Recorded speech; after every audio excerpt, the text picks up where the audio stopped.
অনুরাগের ছোঁয়া ধারাবাহিকের নতুন পর্বে দেখা যায় যে সূর্যের জীবন থেকে অনেক দূরে সরে গেল দীপা। ডিভোর্স হয়ে গেল সূর্য ও দীপার। দীপার জীবনেও এসেছে নতুন গতি। সবকিছু হয়েছে লাবণ্য সেনগুপ্তর ইচ্ছেতেই। সূর্য অনেকটা ভেঙে পড়েছে, গলা দিয়ে তার স্বর বের হচ্ছে না। দীপাকে দিয়ে বিদেশে চলে যেতে চেয়েছিল, কিন্তু দীপা চায়নি। এরই মধ্যে ঘটে গেছে অনেকগুলো ঘটনা।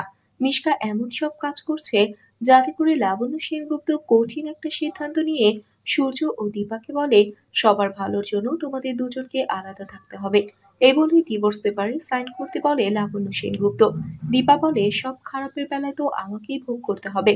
ডাক্তারবাবু, তোমার কি মত? সূর্য বলে, আমাদের হাতে এছাড়া আর কোনো পথ খোলা নেই দীপা। মুহূর্তের মধ্যে দীপা ভেঙে পড়ে। আজ নিজ হাতে সাইন করতে হবে, তাহলে বিচ্ছেদনামার সেই পেপারটাই। সূর্য ও দীপা সাইন করে দিয়েছে। লাবণ্য সেনগুপ্ত যেন আজ পাথরে মানব হয়ে গেছে।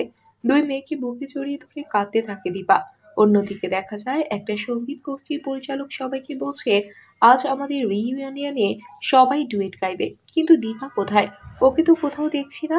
দীপার নতুন জীবনের পরিবার হলো সঙ্গীত। নাম করা সিঙ্গার হতে চায় দীপা।